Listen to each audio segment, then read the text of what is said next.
bienvenue dans cette vidéo de remédiation mathématique. On parle ici des situations de proportionnalité. Alors, qu'est-ce qu'on entend par proportionnalité?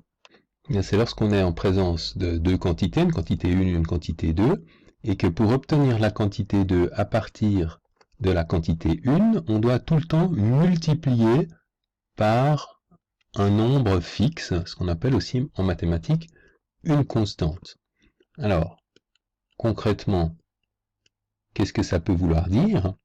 Eh bien, par exemple, ça peut vouloir dire que si j'ai des francs suisses, je sais que 1 franc suisse vaut environ, disons, 1,2 €.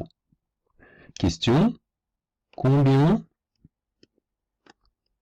de francs suisses faut-il payer pour acheter, disons, 24 €? Eh bien, je vais me dire que 1 franc suisse me conduit à produire 1,2 €, donc je peux mettre dans cette colonne, dans cette ligne, les francs suisses, dans cette ligne, les euros, et puis, si 1 franc suisse me donne 1,2 €, eh bien sûr, 2 francs suisses me donneront 2 fois plus d'euros, 2,4. Ou 10 francs suisses me donneront 10 fois plus, c'est-à-dire 12 €. De la même façon, 20 francs suisses me donneront 2 fois plus que 10 francs suisses, c'est-à-dire 24 €. Donc j'ai ici trouvé une situation dans laquelle, pour passer de la valeur en francs à la valeur en euros, je suis tout le temps en train de multiplier par 1,2. Donc la réponse à ma question, combien faut-il de francs suisses pour acheter 24 €, la réponse c'est, je la vois ici, 20 francs suisses. Ce que je viens d'utiliser ici comme outil s'appelle un tableau de proportionnalité. Deuxième exemple, si je suis à la station-service et puis que je veux acheter de l'essence, il est indiqué sur un grand panneau que 1 litre coûte environ, disons, 1 franc 65 francs suisses. Question, comment je peux représenter cette situation? Je peux à nouveau me dire que je vais mettre ici les litres, ici les francs. Alors je peux mettre les litres en haut, les francs à droite ou le contraire.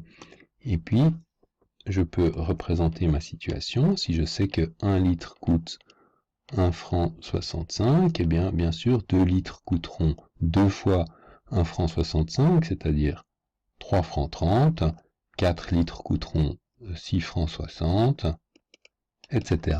À nouveau, je constate que, bien sûr, je multiplie toujours ici par 1,65 pour passer du nombre de litres au nombre de francs associés. J'ai à nouveau représenté la situation dans un tableau de proportionnalité.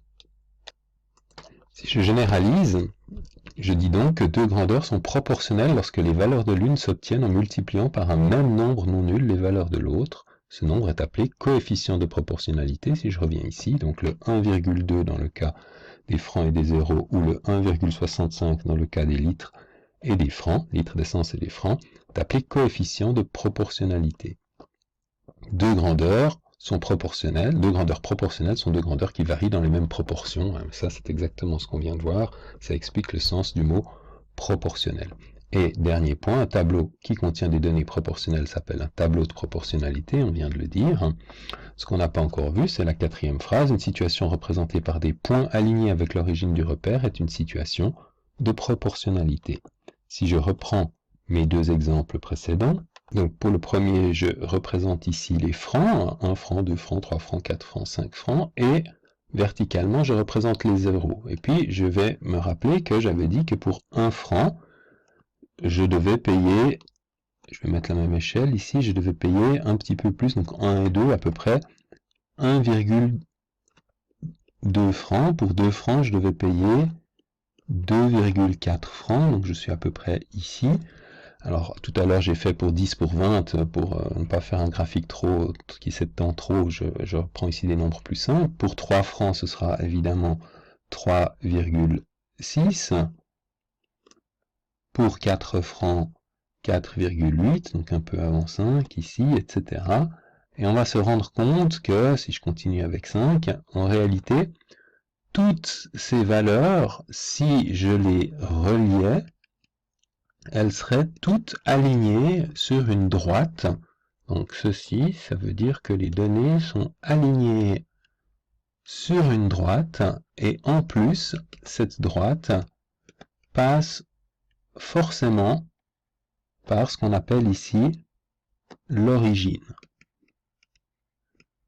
Donc une situation de proportionnalité sera toujours représentée par des points qui sont alignés sur une droite qui passe par l'origine. Si on a une situation pour laquelle, lorsqu'on représente les points, les données, nous n'avons pas une droite ou nous avons une droite qui ne passe pas par l'origine, alors on ne sera pas dans une situation de proportionnalité. Ça, c'est quelque chose qui peut se démontrer mathématiquement, on ne va pas le faire ici.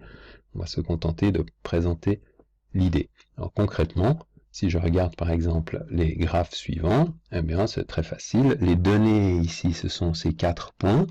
Les données là, ce sont ces 4 points. Les données, ce sont ces 4 points. Ben, dans la première situation, j'ai bien sûr les points qui sont alignés sur une droite, elles passent par l'origine, c'est une situation de proportionnalité. C'est aligné sur une droite, mais ça ne passe pas par l'origine, ça n'est pas une situation de proportionnalité. Ça passe par l'origine, mais c'est aligné non pas sur une droite, mais sur une courbe. Ça n'est pas une situation de proportionnalité. Voilà pour cette rapide présentation des situations de proportionnalité.